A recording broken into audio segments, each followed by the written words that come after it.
საღამოშვიდობის მეუფეო, მადლობა რომ მონაწილეობთ გადაცემაში. დღეს გაირკვა რომ საქართველოს პარლამენტი არჩევნების შემდეგ მიუბრუნდება კანონპროექტს კანაფის შესახებ.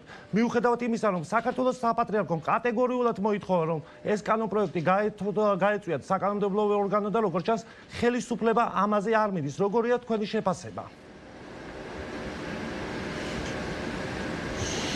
საღამოშვიდობის მოგესალმებით, უპირველეს ყოვლისა მინდა მოგილოცოთ დღეს არის წმინდა იოანე მოციქულისა და მახარებელის ღვთისმეტყველის სენების დღე და ასევე საქართველოში ივერიის ღვთისმშობლის ასლის ათონისთიდან ჩამობრძანების დღე. აი წმინდა იოანე ღვთისმეტყველის სიმბოლო სახარებაში როგორც მახარებლისა არის არწივი. მათ პირველ საუკუნეშივე ღვთისმეტყველი უწოდეს მოციქულებმა და წმინდა მამები ამბობენ არწივი იმიტომ არის როგორც ღვთისმეტყველის სიმბოლო რომ ჩვენ უნდა თეოლოგიური ღვთისმეტყველური აზრი და ღვთისმეტყველება აღმაფრთოვანოთ ანუ როგორც არწივი ზეცაში ამაღლებული ესე უნდა იყოს ჩვენთვის ამაღლებული ღვთისმეტყველება და თეოლოგიური აზრი ნებისმიერი მოვლენის შეფასებისას და იმედს ვიტოვებ რომ ასევე უგუნურად და უღმერთოდ არ დარჩებიან კანონმდებლები და ესე იგი არ დაუშვებენ ძიმე გამოუსწორებელ შეცდომას და ამ ცოდვის ქვეშ არ ჩაიგდებენ თავს. თუ მაინც მიიღებს პარლამენტი ამ რეგულაციებს, ჩვენ ნახეთ რომ საკმაოდ მწვავე იყო მრევლის მოთხოვნების, საკმაოდ მწვავე იყო საქართველოს საპატრიარქო. სად შეიძლება რომ მივიდეს ეს პროცესები? თუ მაინც იქნება მცდელობა, იქნება მხოლოდ ამორალური საქციელი, შესაბამისად შეფასდება როგორც ამორალური საქციელი, მას დაერქმევა თავისი სახელი, ну დანარჩენს რა თქმა უნდა მივანდობთ უფალს, რომელიც მეფობს და რომელიც განაგებს ყველა ხელისუფალს. და რომლის ხელშიც არის ასევე ვადები ყველა ხელისუფლების, ესე ვთქვათ, მმართველობისა, რომ ბოლოს მიუხედავად იმისა, რომ მისი დაშვების გარეშე არ არსებობს მმართველობა, ბოლოს სიტყვას ამბობს უფალი და ბოლო წერტილსაც კი ესე იგი მმართველობისას სვამს უფალი ჩვენი შემოქმედი ცისა და ქვეყანისა. შეიძლება ეს იყოს ბოლო წერტილი ჩვენ იმედი გვაქვს ქართული ოცნების ხელისუფლების დასასრულის თუ ეს მიიღეს? არა, ყველაფერი შეიძლება, მაგრამ ის რომ ცოდვა არჩება უნაყოფოდ და ცოდვილი ადამიანის და ბოროტმოქმედის ესე იგი მიმართ არის მრისხანი თვალი უფლისა, ისევე როგორც კეთილი და მართალი ადამიანის მიმართ არის მოწყალი თვალი უფლისა, ჩვენ ეს უნდა გავაცნობიეროთ და უნდა ვიცოდეთ რასთან გვაქვს საქმე. შესაბამისად, ესე იგი გამოჩნდება იმედი გვაქვს, რომ ღმერთი მოწყალედ მოხედავს ჩვენს ქვეყანას. და არ დაუშვებს ჩვენს ესეთი თუ საერთაშორისო თუ საშინაო მდგომარეობაში იმ დიდ სირცხულს, რასაც ქვია, ესე თქვი, ვაჭრობა ნარკოტიკებით, მე არ მომერიდება ამ სიტყვის თქმა, რომელსაც ქვია ესეთი სამარცხვინოდ, ესეთი ბავშვობიდან იყო შეურაცხყოფელი სიტყვა ბარიგობა, როდესაც ადამიანები ყიდნენ ნარკოტიკულ საშუალებებს და სხვისი უბედურების, ოჯახების უბედურებისა და სიკვდილის ხარჯზე მდიდრდებოდნენ. ჩვენ არ უნდა დაუშვათ, ბუნებრივია გაჭირვების დროს, როგორც არ უნდა ვჭამოთ ძაღლის ხორცი, ასევე გაჭირვების დროს არ უნდა მოვინდომოთ ცოდვით, ესე იგი გამდიდრება და ქვეყნის ეკონომიკის განვითარება. ეს არის მცდარი აზრი და მიმაჩნია, რომ აუცილებლად თუ არასრულყოფილია დღემდე დიალოგი, აუცილებლად იქნება შეჯერებული საქართველოს მართლმადიდებელ ეკლესიას აქვს დიდი გამოცდილება თუ ზოგადად ქრისტიანულ სამყაროს მას უმსახურია წარმართული რომის იმპერიის პირობებში, ქრისტიანული რომის იმპერიის პირობებში თუ ოსმალური იმპერიის პირობებში, თუ ათეისტური კომუნისტური რეჟიმისა, თუ ლიბერალური, მაგრამ ყოველთვის ესე იგი მტკიცე და შეურყევლად ყოფილა და მას მოუხერხებია რომ ესე იგი ადამიანები მოექცია ჭეშმარიტებაზე, ისევე როგორც მოახერხეს მოციქულებმა, რომლებიც ჩამოვიდნენ წარმართულ საქართველოში, ისევე როგორც ეს მოახერხა წმინდა ნინომ, რომელსაც წარმართული ასევე საქართველო მოაქცია, მეფე, დედოფალი და ესე იგი აზიარა ის ჭეშმარიტ სარწმუნოებას, ასევე ეს ჩვენი მისია ღვთის შეწევნით ჩვენი იმედია რომ ამას შევძლებთ და ქართველი ერი რაღაც იქნება ერთსულოვანი ცოდვასა და მადლის გარჩევაში. მეუფეო, რატომ უნდა გაჩენოდა ხელისუფლებას აი ამ ინიციატივის სურვილი საერთოდ თქვენ რა ანალიზს აკეთებთ? იცით, უამრავი შეიძლება ანალიზი გააკეთეს, მათ შორის ერთ-ერთი დღეს სწორედ ჩვენი ერთ-ერთი დოქტორანტი, სასულიერო პირი, რომელიც ეროვნულ ბიბლიოთეკაში მუშაობს, ეკლესიისა და ხელისუფლების ურთიერთობის თემაზე და რაღაც საინტერესო ფოტო მასალა არქივიდან გამომიგზავნეს. და არის ეროვნულ ბიბლიოთეკაში წიგნი 1923 წელს ბოლშევიკების მიერ გამოცემული დაწერილი, რომელსაც ქვია კაპიტალის სარწმუნოება. ეს არის ბოლომდე, რა თქმა უნდა, მკრეხელობა. ეს მკრეხელობა იქამდე მიდის, რომ დაუშვათ საკუთარი მამაო ჩვენო აქვს დაწერილი უღმერთო, საკუთარი მრწამსი და მაგალითად მრწამსი მათი ნაცვლად სარწმუნოების სიმბოლოსაა, რომ მრწამს ერთი ღმერთი მამა ყოვლისა მკვლებელი იწყება სიტყვებით, რომ მრწამს ოქრო და ვერცხლი. ეს ჩვეულებრივი წარმართული ათეისტური აზროვნება, როდესაც ჩვენ ფულს იქით, ვერცხლს იქით, შემოსავალს იქით არ ვხედავთ და შესაბამისად არ სასწორზე არ დებთ ცოდვასა და მადლს. მიმაჩნია ერთ-ერთი ესეთი ცთარი შეხედულებაა და აუცილებლად ესეთი გამოსწორებადია მიმაჩნია. მე მაინტერესებს იმ სხვა რა უნდა თქვა, როგორ არ უნდა გიყვარდეს ქვეყანა საქართველო, ქართველიერი, რომ რაღაც მსგავს პროექტს თუნდაც პრიორიტეტი მიანიჭო. ერთადერთი რაც მე პირად ურთიერთობებში თუ სამეგობროში მქონია გამოცდილება და სინდისი არ მომცემ საშუალებას რო არ თქვა, ესე იგი ონკოლოგიურ ავადმყოფობას ნამდვილად კურნავს მარიხვანის ზეთი, არის პრეცედენტი, პირადად ვიცნობ ადამიანებს, რომელიც განკურნებულა, ვიცნობ ადამიანს, რომელიც მკურნალობს ამ მეთოდით და აქვს შედეგი, ვიცი ასევე შემთხვევები, როდესაც აი იმის გამო რომ შეუძლებელი იყო მოპოვება ამ ნივთიერებისა, მიუხედავად იმისა, რომ პროგრესი იყო დაწყებული მკურნალობისას, ვერ ჩამოაესწრო და დაუშვათ ადამიანი გარდაიცვალა მიუხედავად პროგრესისა და გამორჩამთელების პროცესის დაწყებისა. მაგრამ ეს არის შესასწავლი თემა და ლაბორატორიულად, ეროვნულად, სახელმწიფოებრივად უნდა შევისწავლოთ ეს ყველაფერი და შემდეგ მივიღოთ მხოლოდ ცივი გონებით, ესე იგი გადაწყვეტილებები. თქვენ ანუ მომხრე ხართ, რომ საერთოდ გამოვიდეს პარლამენტიდან, ანუ თქვენც უერთდებით საპატრიარქოს მთლიან პოზიციას, რომ საერთოდ იქნას გათხოვნილი თუ შესაძლებელია დაასმენ და დისკუსია იყოს საპატრიარქოსა და ხელისუფლებას შორის ამ თემაზე?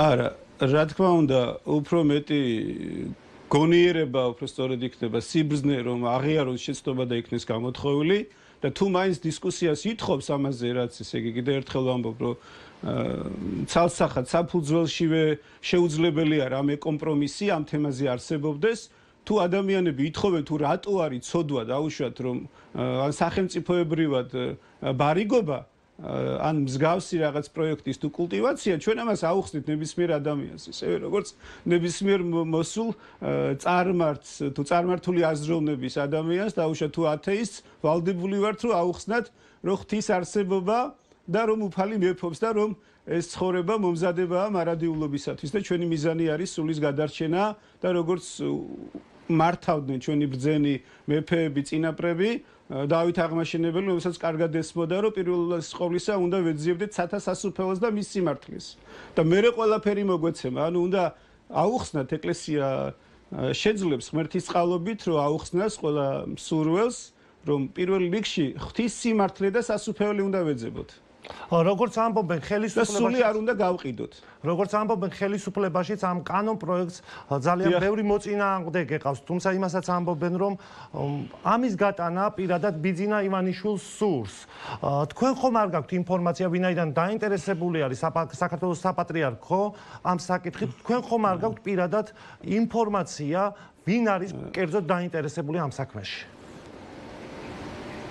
არა, პირადი ინფორმაციები ნამდვილად არ მაქვს, მაგრამ ის რომ ჯერ კიდევ ათეისტურ კომუნისტური რეჟიმის დროს ხელისუფლებას, ანუ ღმერთს ხელისუფლებაში ყავდა მორწმუნე ადამიანები, რომლებიც სინდისის ნამუსით, პატიოსნებით დაუშვათ საზრდოობდნენ, ასევე დღესაც ქართველ ერს თუ ზოგადად კავკასიელ ერს, რომლის იდენტობაც მორალზე, ღირსებებზე და პატიოსნებაზე არის დაფუძნებული, შეუძლებელია არ არსებობდეს ადამიანები, რომლებიც დაუშვათ მორალის წინააღმდეგ არ წავლენ და რომელთაც რა თქმა უნდა დისკომფორტი აქვთ თუნდაც ამ ფაქტის არსებობის გამო. და მოუწოდებ ყველას და ურჩევდი, რომ ნუ გაიყიდებიან, ნუ გატყდებიან და სულს ნუ გაყიდენ, ესე იგი. მე უპეულოდ და გაუძლოთ ნებისმიერი სახის მოთხოვნას, ზეწოლას დიახ. რა ისარგებლოს კაცისა უკვე თუ მთელი სოფელი შეიძინოს და სული წარიწყბიდოს. ანუ სულის წარწყბეთის ხარჯზე არც პარლამენტარობა და არანაირი თანამდებობა დაუშვათ, რა თქმა უნდა, არის წარსაწმენდელი და არ უნდა გვინდოდეს. აი ეს არის ჩვენი მოვალეობა, რომ კიდევ ერთხელ შევახსენოთ ხელისუფლებას, რომელსაც დღემდე უდანაშაულო უკანონო პატიმარი სასულური პირი სამიშვილის მამა უზის ციხეში და დღემდე გონს არ მოსულა, რომ ესე იგი ნაბიჯები გადადგას ადეკვატური. მე კიდევ ერთ თემას მინდა შევეხო, თქვენ საკმაოდ მწვავე განცხადებები გააკეთეთ რამდენიმე დღის წინ საპრეზიდენტო კანდიდატის სალომე ზურაბიშვილის მისამართით. თქვენ პირდაპირ მოუწოდეთ მრევლს, რომ არ მისცენ ხმა. ამას გამოეხმაურა შემდეგ ქალბატონი ზურაბიშვილი და განაცხადა, რომ მას არ ესმის, რომ ამ დონეზე ერევა ეკლესია. თქვენი აზრით, რას მოუტანს ქვეყანას სალომე ზურაბიშვილის პრეზიდენტობა? მე გავიმეორებდი და არ გაურბევარ ჩემს სიტყვებს ამბიონიდან წარმოთქმულს, რომ ამ ქალბატონის, რომელსაც ჩემი შეფასებით აქვს დაფრანგული, ესე ვთქვათ, აზროვნება, არ მოუტანს ქვეყანას კეთილდღეობას და მოუწოდებ ჩემი მოვალეობა ნებისმიერ როგორც სასულიერო პირისა თუ მოქალაქისა, წმინდა ილია მართლის სიტყვებით საუკეთესო ფორმულირება ნამდვილად ვერ ვიპოვე არჩევნებთან დაკავშირებით, რომ დიდი პასუხისგებლობაა არჩევნები, ცოდვამადლი თან ახლავს და არასოდეს ადამიანმა ამომრჩეველმა თავისი გონის, თავისი სინდისის და ნამუსის წინააღმდეგ არ უნდა მისცეს ხმა. და ჩვენ დავინახავთ თვის ბოლოს თუ რამდენი პატიოსანი თუ შესაბამისად არაპატიოსანი ადამიანი გვყავს ქვეყანაში. ძალიან მარტივია, იგივეს ვიმეორებ. რა თქმა უნდა, ზურაბიშვილს მისცემენ ხმას, ანუ უპატიოსნები არიან? ჩემი შეფასებით, რაც ნეგატივი დღეს არსებობს, მის ადგილზე პატიოსანი ადამიანი ნამდვილად ან გაემიჯნებოდა, ან საერთოდ მოხსნიდა, ესე იგი თავის თავს, ესე ვთქვათ, საპრეზიდენტო მარათონიდან, რაც ნეგატივი არსებობს მის მიმართ თუ რა შეცდომებიც არის, ესე ვთქვათ, დაშვებული, მიმაჩნია, რომ ნამდვილად თავისუფლების ხარისხი ადამიანებში ჩემის აზრით, ჩემი შეფასებით არის ნული, რომლებიც ესე იგი ამა თუ იმ სახით ცდილობენ, რომ წარმოგვიჩინონ ის როგორც ღირსეული კანდიდატი, რომელიც კეთილდღეობას მოუტანს ჩვენს ქვეყანას, ან გაამთლიანებს და ასე შემდეგ. ეს არის ნული ხარისხი თავისუფლებისა ნებისმიერის მიმართ. მე ვითხოვ შენდობას, თუ ეს იქნება მწარე სიმართლე, ეს ჩვენი მოვალეობა, რომ ესე იგი ვთქვათ და ვემსახუროთ სიმართლეს და ჭეშმარიტებას. რომ არ გაეკეთებინა ქალბატონ ზურაბიშვილს ის განცხადებები, რომელიც მან გააკეთა რუსეთ-საქართველოს ომთან დაკავშირებით, მაინც ასეთი იქნებოდა თქვენი პოზიცია? არა, ახლა შეკითხვები მისი სახელმწიფოებრივი დაუშვათ და აზროვნებისა 90-იანი წლების ესეთი ეროვნული ხელისუფლების დაცემის პერიოდიდან არსებობს იქ რაღაც ანონიმური წერილები და ასე შემდეგ. შეფასებები ძალიან შორს წაგვიყვანს, მაგრამ ნუ რაც შეეხება მის შეფასებას კონკრეტთან მიმართებაში, მე ვიტყოდი, რომ განცხადება გავდა ადამიანისას, რომელსაც საერთოდ წარმოდგენა არ აქვს ამ საეკლესიო საკონსტიტუციურ შეთანხმებაზე. ანუ წაკითხულიც არა აქვს კონკორდატი და რა თქმა უნდა, სასურველია, რომ ხელისუფლებამ ჯერჯერობით ვერცერთმა ვერ მოახერხა, რომ მაქსიმალურად ამოქმედდეს კონკორდატი და უფრო მეტად ესეთი ღირსეული იყოს ეს ურთიერთობა კონკორდატთან მიმართებაში ხელისუფლებისა და ეკლესიის. და მე მინდა ასეთი შეკითხვა დაგისვათ, იმ შემთხვევაში თუ გახდა ქვეყნის პირველი პირი სალომე ზურაბიშვილი, როგორი იქნება ამით მოხდება დაძაბულობა საპატრიარქოსთან, თუ რაღაცეები შეიძლება რომ მაინც დაალაგდეს? იცით არა. მე ხო ვახსენე, რომ ჩვენ წარმართული რომიდან კომუნისტური ესეთი ხელისუფლების ჩათვლით ეკლესიას აქვს გამოცდილება ყველა ხელისუფლებასთან ურთიერთობის. ეხლა ტრაგედია ეს იქნება ერისთვის და როგორც ამომრჩევლისთვის დაუშვათ, რომ აი შეგნების თავისუფლების ხარისხი ეს იქნება ნამდვილად ვეთანხმები მოსაზრებას, რომ რეფერენდუმი ესეთი ქართველი ერისათვის, რომ ჩვენი ხარისხი თავისუფლებისა და კულტურა არჩევნებისა, რომ ჯერჯერობით ვერ ავამაღლეთ. აი ამის ესეთი გაცხადება იქნება და წინააღმდეგ შემთხვევაში ვინც არ უნდა ღმერთი რასაც დაუშვებს, ჩვენი მოცემულობაში უნდა ვიყოთ ღირსეული ქრისტიანები და ესეთი ვიქადაგოთ და ვაუწყოთ გზაცხონებისა ქართულ ერს, ანუ ეკლესიამ თავისი მოვალეობა ნებისმიერ პირობებში დევნაც რო დაიწყოს, ნებისმიერ პირობებში უნდა შეასრულოს და ამისი ნამდვილად არ გვეშინია. არანაირად, უბრალოდ ეს იქნება სამწუხარო ფაქტი და დავინახავთ, რომ ძალიან შორსა ვართ კიდევ ესეთი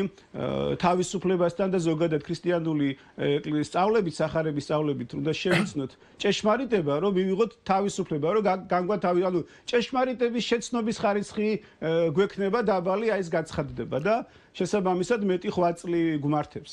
გასაგებია რომ კატეგორიული ხართ ქალბატონი ზურაბიშვილის კანდიდატურასთან დაკავშირებით, მაგრამ თუ არის თქვენთვის უკვე მაშინ ხომ არ მოუწოდეთ რეალს იგივე სხვა კანდიდატზე რომელიმეზე ხომ არ არის გადაწყვეტილი რომ მისცენ ხმა თქვენის მხრიდან? არა მგონი, არა, მე არ მაქვს ნამდვილად ეს დამოკიდებულება პირადადაც მიმაჩნია რომ რაღაცნაირად უფრო მეტი პასუხისგებლად მოვეკიდე ჯერ კიდე დრო გვაქვს რომ გავაკეთოთ ეს გადაწყვეტილება, მაგრამ აი როდესაც საუბარი იყო თუ ეს არ იყო ფარისეულობა თვით ესე იგი ხელისუფლების ლიდერის მხრიდან და აბსოლუტურად იყო ლოგიკური მსჯელობა, რასაც ჩვენ მოვისმინეთ რომ აი ხელისუფლება აქვს კონსტიტუციური უმრავლესობა დაუშვათ ყველა მუნიციპალიტეტში აბსოლუტურად ყავს თავისი კანდიდატები და ასე შემდეგ, რომ აბსოლუტურად არადემოკრატიულად ჩანს ეს როგორც მინიმუმ და კარგი იქნება რომ იყოს დამოუკიდებელი დაუშვათ კანდიდატი, ну მაშინ გამოდის რომ ესეც იყო არაგულწრფელი და ფარისეულობა ესეთი შეფასება მაშინ რა გამოდის, უფრო სხვა რო ყოფილიყო ღირსეული დაუშვათ, უფრო მეტად როგორ დაუჭერდნენ მხარს, ან რას გააკეთებდნენ მის მხარდასაჭერად. ანუ ის რომ ბალანსი არსებობდეს რომ ხელისუფლება აბსოლუტური ჩვენ დავინახეთ მხედრიონის თარეშის პერიოდიდან დღემდე რომ აბსოლუტურმა ხელისუფლებამ ყველგან აბსოლუტურად ძალაუფლებამ შემინდეთ ყველგან გარყნა ხელისუფლება და ძალაუფლება ნამდვილად ყნის ფულთან ერთად მით უმეტეს. ანუ სახელმწიფოებრივი მიდგომაა რომ ამ კუთხით ბალანსი არსებობდეს. ბალანსი არსებობდეს და ნუ რაღაც კოალიციური მართლობა იყოს. მე ესე მიმაჩნია, მე ესე წარმოიდგენია, ვინაიდან ადამიანებს ღვთის შიში ნაკლებად აქვს, ну მაშინ ბალანსი უნდა არსებობდეს პოლიტიკურ ძალებს შორის. და რა თქმა უნდა ასევე თეოლოგიური შეფასება ნებისმიერ მოვლენას, პროცესს და გადაწყვეტილებას უნდა ახლდეს. და ამ ლოგიკითაც კი ჩვენ მიგვაჩნია რომ ქვეყნისთვის უმჯობესი იქნება ესე, რომ იყოს ადამიანი, რომელიც არ იქნება ხელისუფლებისაგან ხარდაჭერილი და მართული. ანუ იქნება მეტად თავისუფალი და პასუხისგებლობას მეც აიღებს. როგორც მინიმუმ ვეტოს მაინც მოახერხებს თუნდაც ესეთი მარიხუანას თემაზე თუ ეს დღის წესრიგში დადგება. და ბოლოს შეკითხვა მინდა დაგისვათ, თქვენ ალბათ ისმენთ იმ ჩანაწერებს, რომელიც ერთი თვის განმავლობაში ვრცელდება მედია საშუალებებით. ისმენთ ალბათ ხელისუფლების განცხადებებსაც. როგორ ანალიზს აკეთებთ თქვენ პირადად აი ამ ვითარებაზე, რომელშიც ჩავარდნილია ტელეკომპანია იბერია ომეგა ჯგუფი და მთლიანად ქვეყანა? ну ჩვენ რაც მოვისმინეთ ესეთი სოციალური კვლევები თუ გამოკითხვებით ის რომ 80% ქვეყანაში ამბობს რომ არასწორი გზით ვითარდება, ის რომ ქვეყანაში სასამართლოსა და პროკურატურის მიმართ რაღაცნაირად ორნიშნამდე ან არადის ან ძლივს ადის დაუშვათ ნდობა, ისედაც ცხადია რა ხდება და მე ვფიქრობ რომ დაუშვა უფალმა არის რაღაცა ესეთი დამალულის გაცხადება ამ სახით და რა თქმა უნდა როგორც ბრძენი ვაჟა ამბობს რომ თავის ვედრებაში ფხიზლობდე მუდამ მზად ვიყო დაჩაგრულების მცველა და ამ შემთხვევაში რამდენად დაჩაგრულების მხარეა დაუშვა ტელეკომპანია თქვენი და ასევე ეს ბიზნეს მიმართულება კომპანიას ამ ტელეკომპანიასთან ერთად არსებული რომელიც თანადგომას სოლიდარობას ნამდვილად საჭიროებს და მე მინდა დაგლოცოთ და გირჩიოთ თქვენ თუ ყველა თანამშრომლოს რომ იყოთ მტკიცენი და შეურყეველი ეს არის ბრძოლა ნამდვილად